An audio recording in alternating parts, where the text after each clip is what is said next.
Hello नमस्कार दोस्तों, हम सीटेट 2025 के लिए प्रिपेयर कर रहे हैं और जो हमारी आज की वीडियो है उसमें हम जो हमारा दिसंबर में जो लास्ट पेपर हुआ था, पेपर 1 जो है वो डिस्कस करने वाले हैं हम, जो कि दिसंबर 2024 में हुआ था। और इसके जो क्वेश्चंस हैं वो हम करने वाले हैं बाल विकास के, जिसमें कि हमें पता है कि बाल विकास से 30 क्वेश्चन जो हैं वो एग्ज़ाम में पूछे जाते हैं चाइल्ड डेवलपमेंट एंड पेडागोजी से। और इससे 20 क्वेश्चन जो हैं इस क्वेश्चन पेपर के हमने प्रीवियसली डिस्कस किए हुए हैं बाल विकास के। तो आपको उन वीडियोस का जो लिंक है वो डिस्क्रिप्शन में मिलेगा, वहाँ से आप उन्हें ज़रूर देखिएगा। डिटेल में हमने इन क्वेश्चंस को एनालाइज किया है और इन्हें हमने पढ़ा है। आज की वीडियो में हम 20 से आगे के क्वेश्चंस को सॉल्व करेंगे और उनको भी हम डिटेल में पढ़ेंगे। आपको भी वीडियो को पॉज करके क्वेश्चंस के आंसर्स जो हैं उनको ज़रूर लगाना है। और ये जो क्वेश्चन पेपर है इसका PDF आपको टेलीग्राम चैनल पे मिलेगा। टेलीग्राम चैनल जो है वो उसका लिंक आपको डिस्क्रिप्शन में मिलेगा, वहाँ से आप उसे ज्वाइन कर सकते हैं। तो अब हमारा 20 क्वेश्चन तक हम कर चुके हैं। आज हम 21वां क्वेश्चन से सॉल्व करेंगे।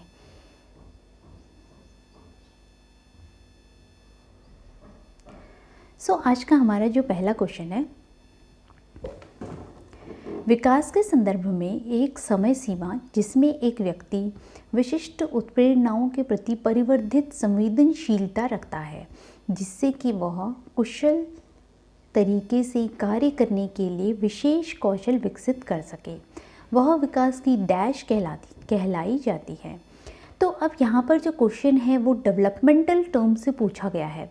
जब हमारा डेवलपमेंट हो रहा होता है या किसी भी इंडिविजुअल का जब डेवलपमेंट होता है तो उसमें अलग अलग टर्म्स जो हैं वो यूज़ किए जाते हैं कि किस तरीके का डेवलपमेंट जो है ये हो रहा है। तो यहाँ पर यही क्वेश्चन पूछा गया है, जहाँ पर हमें पूछा गया है कि जो डेवलपमेंट है उसमें हम क्या करें, हमारा कोई पर्टिकुलर जो स्किल है वो डेवलप हो रहा है। तो जब पर्टिकुलर स्किल डेवलप होता है और उसको हमें एफिशिएंट मैनर से क्या करना है, फंक्शन जब कराना होता है, तो ये किस तरीके की अवधि जो है मानी जाएगी। तो हम अवधि को पढ़ेंगे। पहले सबसे पहला है प्रोत्साहन अवधि, कि हमें कोई प्रोत्साहन दे रहा है, हमें कोई प्रोत्साहित कर रहा है, तो उसके बाद हम क्या करेंगे, अपनी जो पर्टिकुलर स्किल है उसको हम एफिशिएंट मैनर में काम जो है उस पर करेंगे। देन हमारा है उत्प्रेरक अवधि, कि स्टिमुलस कोई प्रोवाइड कराया जा रहा है। जैसे हमने SR थ्योरी भी पढ़ी है जो कि थॉर्नडाइक की है, जिन्होंने कहा था कि कोई स्टिमुलस जो है वो दिया जाता है, उसके बाद ही उस स्टिमुलस से रिलेटेड ही रिस्पॉन्स जो है वो किया जाता है, होता है। तो यहाँ पर क्या स्टिमुलस पीरियड होगा, उत्प्रेरक अवधि होगी, या चुनौतीपूर्ण अवधि होगी। थर्ड वाला हमारा है क्रिटिकल पीरियड। देन हमारा फोर्थ है कूट लेखन या एनकोडिंग अवधि। जो एनकोडिंग अवधि होती है, एनकोडिंग में क्या होता है, जैसे हम कम्युनिकेशन की जो प्रोसेस होती है उसमें भी हम एनकोडिंग पढ़ते हैं, जहाँ पर हम क्या करते हैं, मैसेज को प्रिपेयर कराते हैं, प्लानिंग करते हैं कि किस तरीके का जो मैसेज है वो हम भेजेंगे, तो वो एनकोडिंग होती है। देन उसके बाद प्रोसेस होता है और फिर डिकोड जो है मैसेज जो है करता है, जिसको कि हम मैसेज भेजते हैं। तो एनकोडिंग है कि हम क्या कर रहे हैं, प्रिपेयर कर रहे हैं, मैसेज को बना रहे हैं। या यहाँ पर इस पर्सपेक्टिव में अगर हम देखें, डेवलपमेंट के पर्सपेक्टिव में, तो क्या ये हम एनकोडिंग कर रहे हैं जहाँ पर कि हम अपनी जो स्किल्स हैं उनको सीखेंगे, उनको किस तरीके से हम क्या कर सकते हैं, एफिशिएंट बना सकते हैं, क्या हम उसमें एनकोडिंग करते हैं।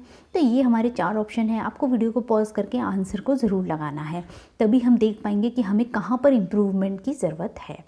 तो सबसे पहला ऑप्शन अगर हम देखते हैं तो इंसेंटिव पीरियड, क्या ये इंसेंटिव पीरियड है, क्या यहाँ पर हम जो है किसी पर्टिकुलर कोई भी हम इंसेंटिव का वेट कर रहे हैं कि कोई हमें इंसेंटिव देगा तभी हम जो हमारी स्किल है उसको क्या करेंगे, एफिशिएंट मैनर में सीखेंगे, एफिशिएंट मैनर में हम उसे फंक्शन कराएंगे। तो ऐसा बिल्कुल भी नहीं होता है, हम ऐसा वेट नहीं करते हैं, ठीक है। देन हमारा नेक्स्ट है कि स्टिमुलस कोई हमें प्रोवाइड कराया जाएगा। तो हमें यहाँ पर क्वेश्चन में कहीं पर भी ये मेंशन नहीं किया गया है कि हम स्टिमुलस दे रहे हैं, उसके अकॉर्डिंग ही रिस्पॉन्स हम कर रहे हैं, तो ऐसा यहाँ पर बिल्कुल भी कुछ भी नहीं कहा गया है। थर्ड हमारा जो ऑप्शन है जो कि है क्रिटिकल पीरियड, तो यहाँ पर जब भी हम अपनी किसी पर्टिकुलर स्किल को एफिशिएंट बनाना चाहते हैं तो हम किसकी बात करते हैं, हम उस पर क्या करेंगे, क्रिटिकली थिंक करेंगे। क्रिटिकल पीरियड ये होगा, चुनौतीपूर्ण पीरियड होगा, जहाँ पर कि हम क्या करते हैं, चीज़ों को एनालाइज करते हैं।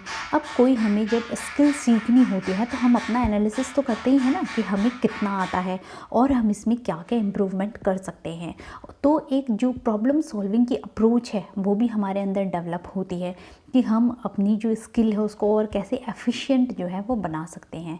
तो यहाँ पर हमारा जो ऑप्शन है वो क्रिटिकल पीरियड रहेगा, जहाँ पर हम एनालाइज करेंगे, लॉजिकली अपनी स्किल्स को देखेंगे और फिर हम उसमें इम्प्रूवमेंट जो है वो करेंगे, और डाइवर्सिफाई होकर हम आंसर्स को क्या करेंगे, देखेंगे कि किस तरीके से हम इम्प्रूवमेंट जो है वो कर सकते हैं।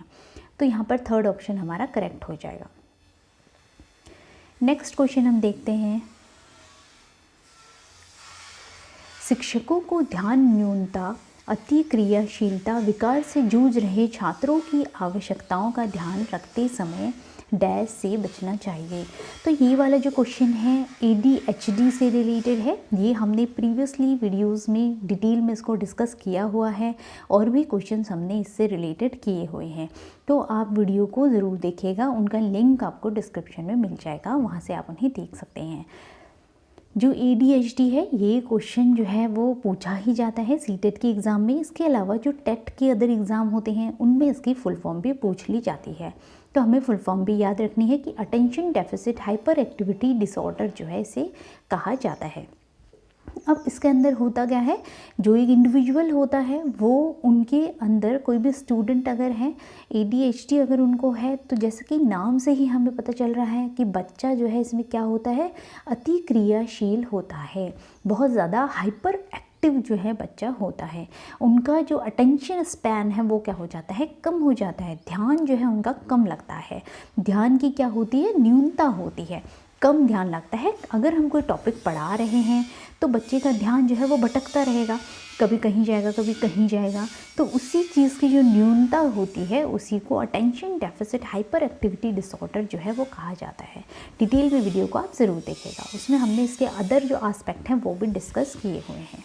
अब यहाँ पर जो हमसे पूछा गया है, हमें ये पूछा गया है कि एक जो टीचर होता है उसको क्या अवॉइड कराना चाहिए, ADHD वाले स्टूडेंट अगर उनके पास हैं, उनकी नीड्स को देखने के लिए उनको क्या जो चीज़ है उसको अवॉइड कराना चाहिए। सबसे पहला ऑप्शन हम देखते हैं, विकर्षण और शोर करने, पाठ्यक्रम सामग्री और निर्देशों में लचीलापन।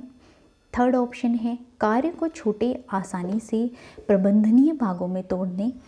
फोर्थ ऑप्शन है, बहुसंवेदी सामग्री का उपयोग करने। अब यहाँ पर वीडियो को पॉज करना है और आंसर को ज़रूर लगाना है, आपको देखना है कि आपका सही आ रहा है आंसर या नहीं। और यहाँ पर अगर हम देखें तो इसमें हमें पूछा है कि टीचर को क्या अवॉइड करना चाहिए, ये चीज़ हमें याद रखनी है यहाँ पर, कि टीचर को क्या अवॉइड करना चाहिए वो पूछा गया है।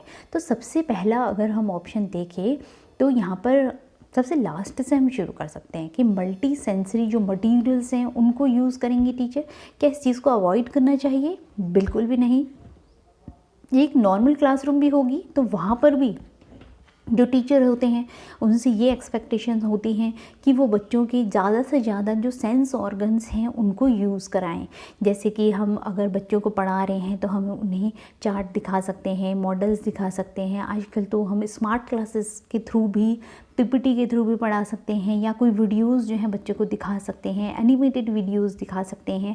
तो उससे क्या होता है, बच्चों की जो मल्टी सेंसेस जो है यूज़ होती हैं, तो जो भी वो पढ़ते हैं, जो भी वो सीखते हैं, वो परमानेंट मेमोरी में सेव होता जाता है।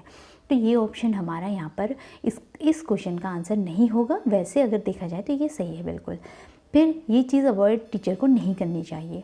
देन नेक्स्ट है कि जो भी उनका टास्क उन्होंने प्रोवाइड कराया है उसको छोटे छोटे पार्ट्स में, मैनेजेबल पार्ट्स में डिवाइड करेंगे। बिल्कुल सही है कि जो भी हम काम बच्चों को देते हैं उनको पूरा ही जब हम दे देंगे तो उनको पूरा होल देखने में समझ में उतना नहीं आएगा।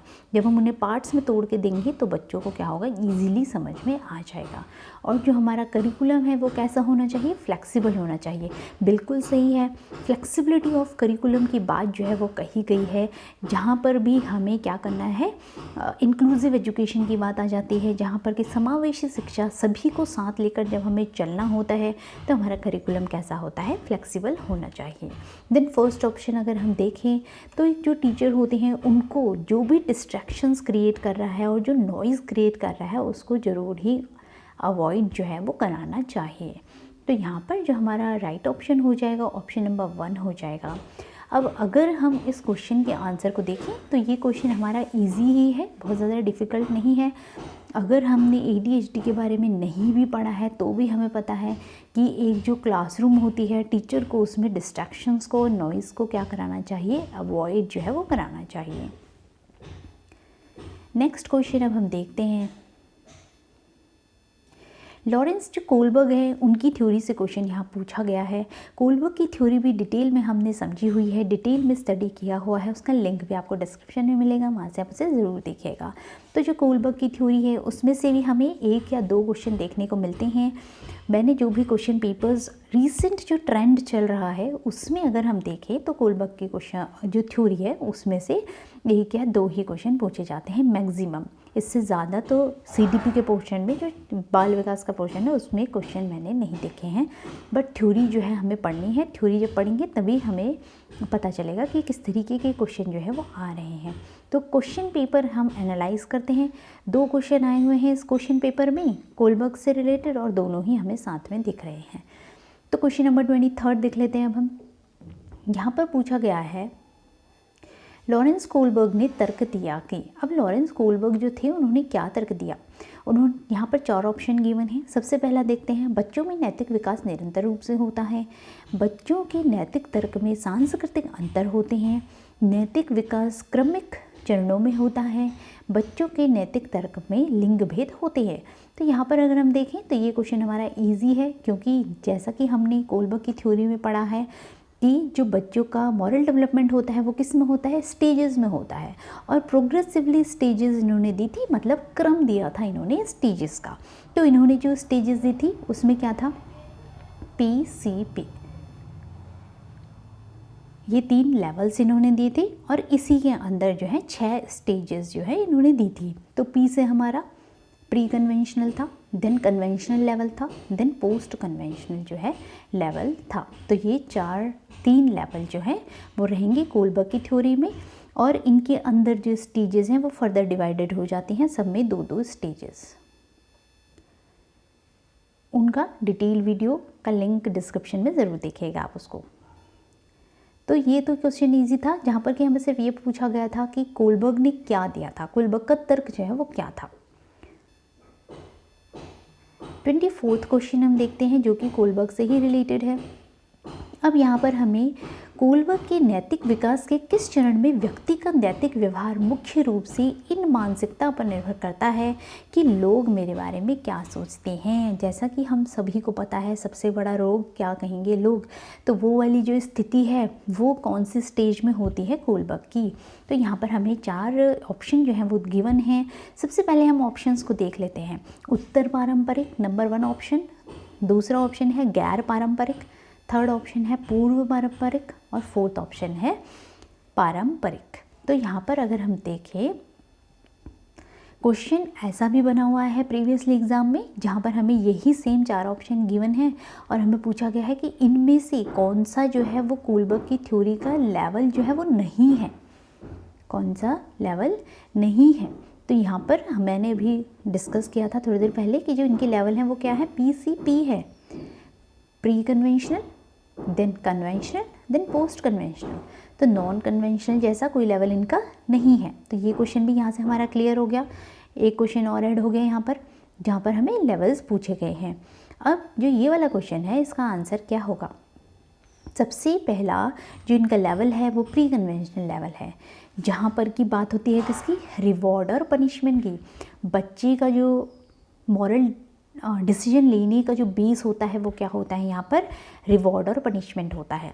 जैसा बच्चे को रिवॉर्ड मिलेगा या पनिशमेंट मिलेगा उसी के अकॉर्डिंग वो अपने जो डिसीजन है वो लेते हैं मोरालिटी से रिलेटेड, ऐसा इनका कहना था। नेक्स्ट हो जाता है कन्वेंशनल, जो कि पारंपरिक, नाम से ही पता चल रहा है, जिसमें हम क्या फॉलो कर रहे हैं, परंपरा प्रतिष्ठा फॉलो कर रहे हैं। किसके अंदर, पारंपरिक लेवल के अंदर।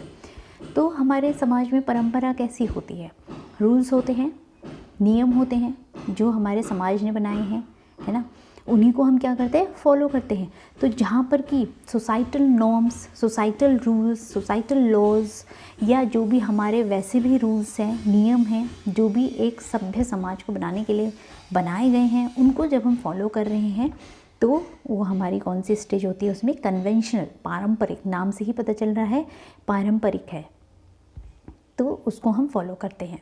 यहाँ पर हमारा बिहेवियर कैसा रहता है, यहाँ पर बच्चे के पर्सपेक्टिव में बोला गया है कि स्टेज होती है गुड बॉय और गुड गर्ल, कि हम दूसरों के सामने में कैसा रहना चाहते हैं, अच्छा रहना चाहते हैं। कोई हमें गुड बॉय समझ रहा है या गुड गर्ल समझ रहा है, वो हम अपनी इमेज जो है वो बना के रखना चाहते हैं। तो ये हमारा हो जाता है कन्वेंशनल हो गया। अब जो पोस्ट कन्वेंशनल था, इसमें जो भी रूढ़िवादी विचार होते हैं या कोई भी नियम है, कोई भी कानून बना हुआ है, उसके खिलाफ जब थिंकिंग डेवलप होने लगती है, जब क्रिटिकली थिंक जो है पर्सन करने लगता है कि जो ये रूल है, ये नियम है, क्या है, समाज की भलाई के लिए नहीं है या किसी पर्टिकुलर जेंडर की भलाई के लिए नहीं है। जैसे पुराने टाइम में सती प्रथा थी, या कोई ऐसा नियम, ऐसा कानून जो कि दहेज लेना है, जो कि किसी एक पर्टिकुलर जेंडर के लिए सही नहीं है, तो उसके खिलाफ जब लोग आवाज़ उठाते हैं, ऐसे लोग जो कि जिनकी थिंकिंग कैसी हो जाती है, इमेंसिपेटरी हो जाती है, जो कि थिंकिंग, अपनी थिंकिंग को देखते हैं और सोसाइटी के लिए क्या करते हैं, फिर काम जो है वो करते हैं। तो ऐसे आ जाते हैं किसके अंदर, पोस्ट कन्वेंशनल लेवल के अंदर। इनका जो बेस होता है वो कैसा रहता है, पर्सनल जो थिंकिंग है वो यहाँ पर डेवलप जो है होने लगती है। मोरालिटी का बेस जो है वो पर्सनल थिंकिंग होने लगती है। यहाँ पर पर्सनल एथिक्स जो है वो होता है इसका मोरालिटी का बेस। यहाँ पर अब हम क्वेश्चन में वापस आते हैं। क्वेश्चन में पूछा गया है कि what do people think of me. अब तो यहाँ से आंसर हम लगा ही सकते हैं कि इसका आंसर क्या होगा, कि लोग मेरे बारे में क्या सोचेंगे। वो हम किसके बारे, कब सोचेंगे, कौन सी स्टेज में सोचेंगे, पारंपरिक स्टेज में सोचेंगे, जहाँ पर हम रूढ़िवादी जो भी विचार हैं या जो भी नियम है, कानून है, उनको हम फॉलो कर रहे हैं। तो इसका आंसर हमारा कौन सा हो जाएगा, ऑप्शन नंबर 4 जो है वो हो जाएगा। डिटेल वीडियो ज़रूर देखिएगा, वो भी हमने बहुत बढ़िया से डिस्कस की हुई है। 25वां क्वेश्चन अब हम देखते हैं। 25वां क्वेश्चन हमारा है प्याजे से रिलेटेड। प्याजे जो है वो भी सीटेट वालों का फेवरेट टॉपिक है, फेवरेट पर्सन है। इसके अलावा वाइगोत्स्की से भी आजकल कई सारे क्वेश्चन जो है वो पूछे जा रहे हैं, क्योंकि उनकी थ्योरी सोशलिज्म भी आता है, उसमें सोशल कल्चरल भी आ जाती है, इसलिए आज के टाइम में वो भी इम्पॉर्टेंट है। तो वाइगोत्स्की की थ्योरी भी ज़रूर देखिएगा। तो जीन पियाजे के अनुसार एक बच्चा जो सरल गणितीय उत्क्रमण जैसे कि 4 + 5 = 9, तो 9 - 5 = 4 हो सकता है कि पीछे के तर्क को समझने में असमर्थ रहता है। तो इसका कारण जो है वो क्या है, तो इसका कारण पूछा गया है जब बच्चा इस लॉजिक को नहीं समझ पाता। ये कौन सा लॉजिक होता है, रिवर्सिबिलिटी का लॉजिक होता है। जब हमने नंबर्स को क्या कर दिया, रिवर्स कर दिया, इस नंबर को इधर ले गए, हमने इनका साइड चेंज कर दिया, LHS और RHS हमने चेंज कर दिया, लेफ्ट हैंड साइड और राइट हैंड साइड क्या करा, हमने चेंज कर दिया। तो बच्चा जो है इसको समझ नहीं पाता, इसके पीछे का लॉजिक जो है बच्चा समझ नहीं पाता कि ये कौन सा लॉजिक है। तो ये कौन सा लॉजिक है, रिवर्सिबिलिटी का जो लॉजिक होता है वो बच्चा क्या होता है यहाँ पर समझ नहीं पाता है। तो यहाँ पर हम ऑप्शन देख सकते हैं, आंसर देख सकते हैं। तो ईजी ही क्वेश्चन था, जहाँ पर कि हमारा इरिवर्सिबिलिटी का जो कॉन्सेप्ट है बच्चा जो है उसको अंडरस्टैंड नहीं कर पाता है। यहाँ पर उसको ये समझ नहीं आता कि जो ये नंबर है इसको यहाँ हम ले जा क्यों रहे हैं और ये आ कैसे क्या, ये 4 जो है कैसे आ जाएगा और ये नंबर्स को करना क्या है इन नंबर्स के साथ। तो ये कॉन्सेप्ट समझने में उसको डिफ़िकल्टी होती है। तो ये हमारा आ जाता है इसका आंसर नंबर 2। सो आज की वीडियो में हमने ये 5 क्वेश्चंस डिस्कस किए हुए हैं। अब नेक्स्ट वीडियो में हम 5 क्वेश्चंस और डिस्कस करेंगे, डिटेल में ही उनको भी हम सॉल्व करेंगे और समझने की कोशिश करेंगे। बाकी बहुत ज़्यादा लेंदी वीडियो अगर हम आज ही कर लेंगे तो बहुत ज़्यादा लंबा बन जाएगा, तो बहुत ज़्यादा लंबा वीडियो नहीं रखना है, छोटे छोटे में ही हम समझ लें तो ज़्यादा बेटर रहता है हमारे लिए, क्योंकि हमारी भी एक रिटेन करने की पावर होती है कि इतना ही हम हमारे दिमाग में रिटेन कर पाएंगे, जितना कम हो। कम कम होता है तो फटाफट ख़त्म भी हो जाता है। सिलेबस भी जब हम देखते हैं एक एक टॉपिक अगर हम लेके चलें तो वो जल्दी ख़त्म हो जाता है। अगर पूरा ही सिलेबस को एक साथ देखने लगेंगे तो फिर थोड़ा सा मुश्किल हो जाता है। सो अगर आपको वीडियो हेल्पफुल लगी तो अपने फ्रेंड्स के साथ शेयर ज़रूर कीजिएगा और लाइक भी कर दीजिए, और सब्सक्राइब नहीं किया तो सब्सक्राइब भी कर लीजिए channel. Thank you for watching. Next video में हम इसके जो आगे के क्वेश्चंस हैं उनको सॉल्व करेंगे। Thank you.